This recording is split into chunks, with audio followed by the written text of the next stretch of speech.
2003లో start చేసిన institute ఇప్పుడు university 13 సంవత్సరాలయింది. మేము స్టార్ట్ చేసినప్పుడు 240 పిల్లలు ఉన్నారు. ఓకే. అందులో 20, 30 మంది తెలుగు వాళ్ళున్నారు. అప్పుడు ఆ 20, 30 మందిలో ఉన్న పిల్లలు గూడా వాళ్ళు ఇప్పుడు ఎక్కడెక్కడో సెటిల్ అయ్యి, మా యూనివర్సిటీలో ఇప్పుడు కొంతమంది పనిచేస్తా ఉన్నారు. కొంతమంది అంతా బయటంతా గూడా వేరే యూనివర్సిటీల్లో పనిచేసి, వాళ్ళు అక్కడ పీహెచ్‌డీలు చేసి, రీసెర్చ్ చేసి, ఇక్కడ వర్క్ చేసేవాళ్ళు వాపస్ వచ్చినారు మా యూనివర్సిటీకి కూడా. నేను 240 మంది స్టూడెంట్స్ నుంచి ఈరోజు 16,000 మంది స్టూడెంట్స్ తీసుకెళ్ళానంటే, ఆల్మోస్ట్ 30, 40 మంది పర్సెంట్ పిల్లలు మన తెలుగు రాష్ట్రాల నుంచే ఉన్నారు. ఒకప్పుడు ఆంధ్ర, తెలంగాణ విడిపోయినప్పుడు నాకు ఎట్లుంటుంది అనుకున్నాను. అంటే ఒకవేళ ఆంధ్ర డివైడ్ అయింది కాబట్టి, ఈ తెలుగు రాష్ట్రాల నుంచి వచ్చే విద్యార్థులు తక్కువ కావచ్చేమో అనుకున్నాను. హ్మ్. అట్లా కాలేదు. ఎక్కువే వస్తున్నారు. అవును. ఆ తర్వాత గవర్నమెంట్లు చేంజ్ కావడం, ఆ చేంజ్ అయిన దీంట్లో కొంచెం డిస్టర్బ్ కావడం, పిల్లలు గానీ, అక్కడ వాళ్ళ తల్లిదండ్రులు గానీ, అది గూడా ఇక్కడ అవుతుందేమో అని అనుకున్నాను. అది గూడా ఓకే. కాలేదు. నేను ముఖ్యంగానే మీ చే ఎందుకంటే నాకు ఆ కాన్ఫిడెన్స్ మన తెలుగు రాష్ట్రాల నుంచి వచ్చే పిల్లల పైన, వాళ్ళ తల్లిదండ్రుల పైన.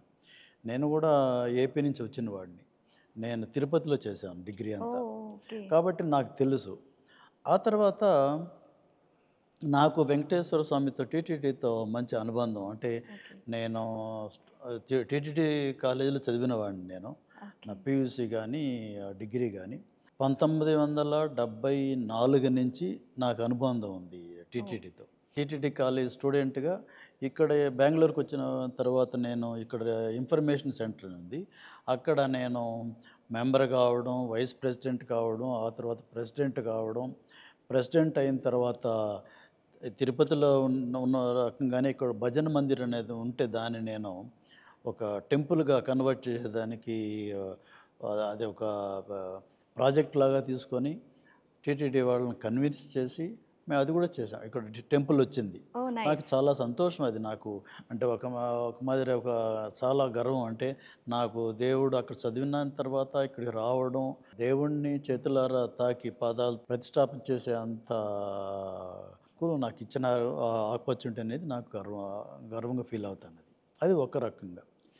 ఆ తర్వాత నేను బిజినెస్‌ని విలేజ్ నుంచి అగ్రికల్చర్ నుంచి బిజినెస్‌కి బెంగుళూరుకి వచ్చి బెంగుళూరులో నేను ఎస్టాబ్లిష్ అయిన తర్వాత మా వైఫ్ 2003లో అంటే చనిపోయింది. ఆమె ఓకే. పేరుతో స్టార్ట్ చేసిన యూనివర్సిటీ ఇది. అంటే రేవా అంటే రుక్మిణి ఎడ్యుకేషనల్ విజన్ అకాడమీ. మా భార్య పేరు రుక్మిణి. ఓహోహోహో! అట్లా స్టార్ట్ ఓకే. అయిన నైస్. సూపర్. ఇన్‌స్టిట్యూట్ ఇది.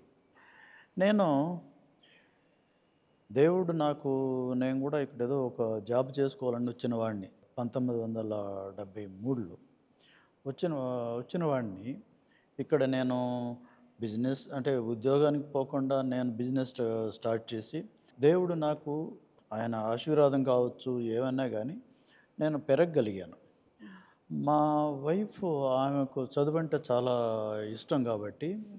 ఆమె ఎక్కువ చదువుకోలేదు. ఆమె చనిపోయే ముందు ఒక 3, 4 మాసాల ముందు మన ఎడ్యుకేషన్ స్టార్ట్ చేద్దాం అంటా ఉండింది. కాకపోతే ఆమె పోయిన తర్వాత స్టార్ట్ చేశాను నేను. ఆమె పేరుతోనే స్టార్ట్ ఓకే. చేశాను. ఓకే. సొసైటీకి ఏం చేయగలుగుతాము?